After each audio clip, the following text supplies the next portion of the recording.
Okay, so everyone tells you to be financially independent. Don't rely on anyone. Build your own income. Control your own money. Be self-sufficient.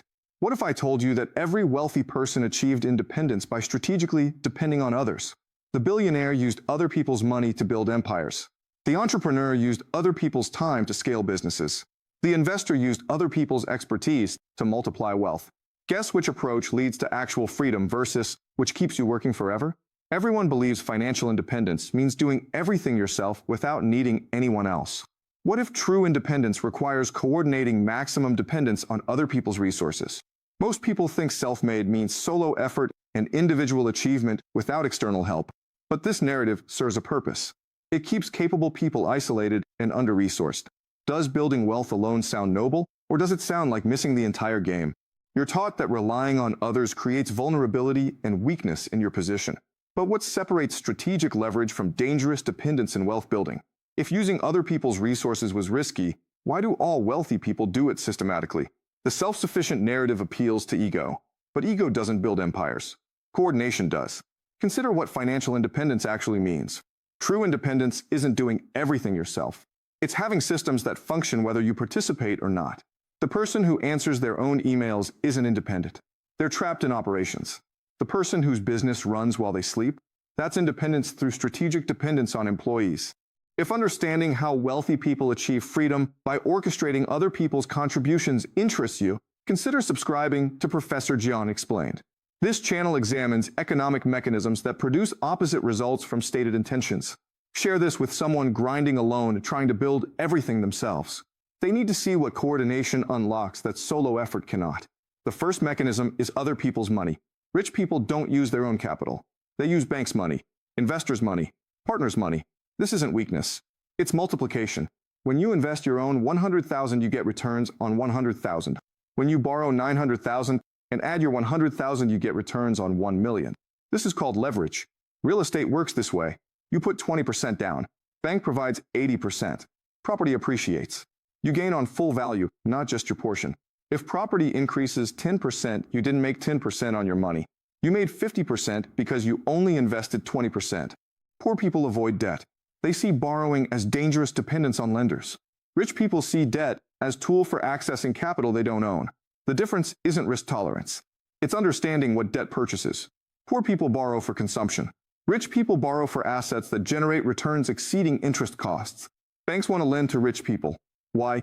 Because rich people use loans productively. They buy things that make more money. This creates win-win. Bank gets interest. Borrower gets appreciation and cash flow. The loan enables both parties to profit. Poor people borrow for cars and credit cards. These depreciate. No cash flow. Only payments. Banks still lend, but at higher rates because risk is higher. The wealthy person's independence comes from accessing other people's money at scale. They're not independent from banks. They're strategically dependent in ways that multiply their position. The person who only uses their own money hits ceiling immediately. Limited capital means limited opportunity.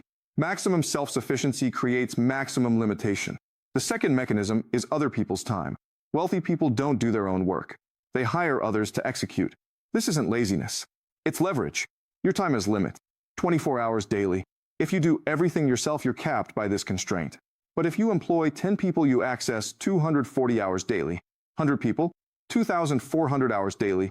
Businesses scale through other people's time. The entrepreneur who insists on controlling everything stays small. They become bottleneck. Every decision waits for them. Every task requires their involvement. This isn't independence. It's self-imposed prison. The entrepreneur who builds systems and delegates, they multiply their effective hours infinitely. Poor people think doing it yourself saves money. Rich people know doing it yourself costs opportunity. If your time is worth $100 per hour and you spend 3 hours doing tasks you could hire for $50, you lost $250. You saved $50 but sacrificed $300 in productive time. This math doesn't work. Wealthy people value their time differently.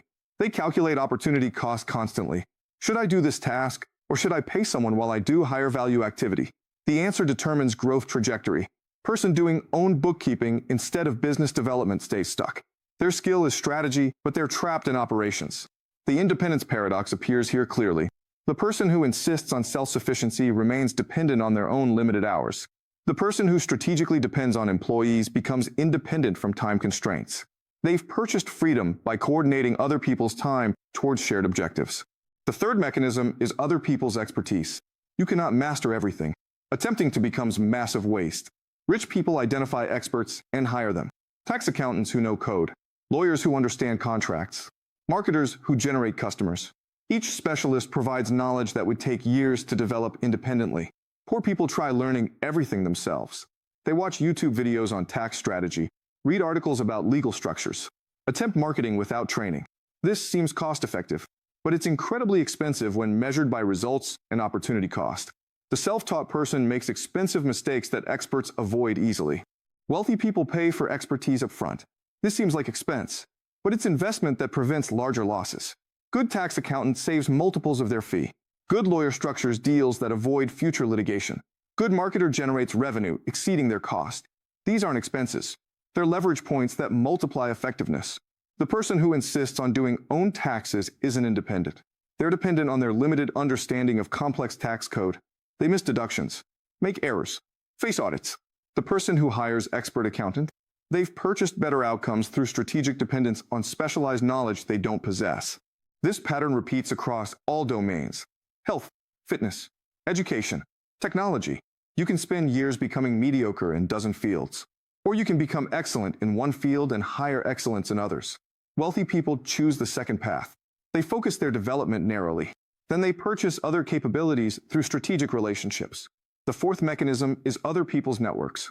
Your network determines your opportunities, but you can't personally know everyone valuable. Rich people leverage other people's connections. They build relationships with people who have large networks. This provides second-degree access to thousands of people. Introductions matter enormously. The right introduction opens doors that cold outreach cannot. But you don't need to personally know the decision maker. You need to know someone who knows them. This is network leverage. You're depending on other people's relationships to access opportunities beyond your direct reach. Poor people think networking means collecting business cards. Rich people know networking means building relationships with connectors. One relationship with person who knows 500 people beats 100 relationships with isolated individuals. Quality of network matters more than size.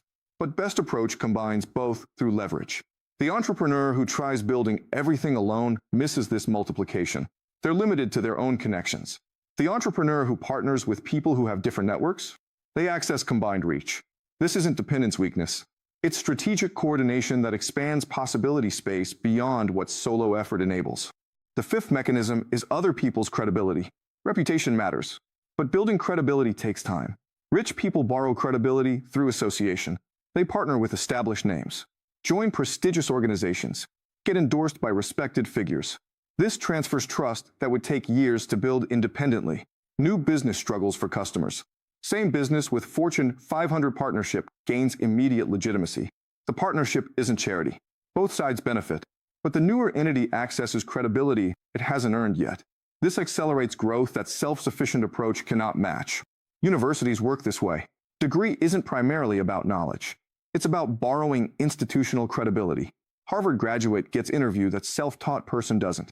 Both might have equal competence, but one has credibility signal that opens doors. This is leveraged through strategic association with established institution. Poor people resist this. They want to earn everything independently, prove themselves through solo effort. This takes decades if it works at all.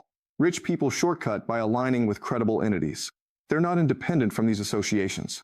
They're strategically dependent on borrowed credibility that accelerates their trajectory. The pattern across all mechanisms is identical. True independence doesn't come from doing everything yourself. It comes from orchestrating other people's resources toward objectives you define. Money, time, expertise, networks, credibility. Each multiplies your effectiveness beyond solo capacity. The self-sufficient person is trapped by personal resources. The strategically dependent person coordinates resources they don't own. Who has more freedom? The person limited by individual capacity, or the person who multiplies through coordination?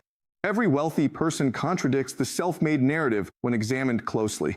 They all used leverage, borrowed money, hired employees, purchased expertise, leveraged networks. The mythology serves purpose of making wealth seem noble through suffering, but actual path involves strategic coordination. Poor people are taught to avoid dependence. Don't go into debt. Don't rely on others. This advice keeps them isolated and under-resourced. They work harder, accomplish less. 1 hour equals 1 hour of pay. This ceiling cannot be broken without leverage. Rich people are taught to orchestrate resources, use other people's money, scale through other people's time.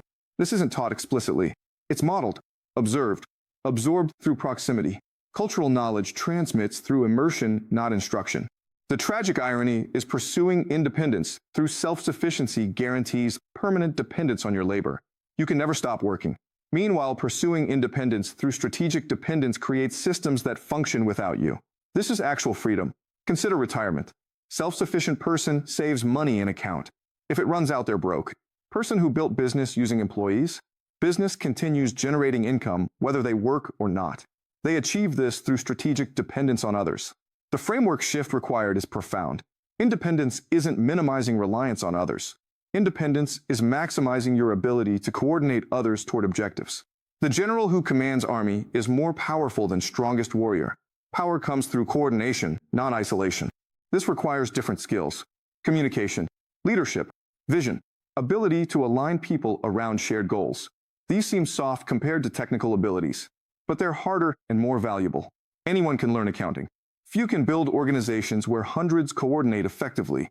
The self-sufficient narrative appeals because it's simple. Work hard, do everything yourself, earn your way. This makes emotional sense, but it doesn't match how wealth builds. Wealth builds through systems that leverage other people's contributions. Always. The question isn't whether to depend on others. You will regardless. The question is whether dependence is strategic or desperate.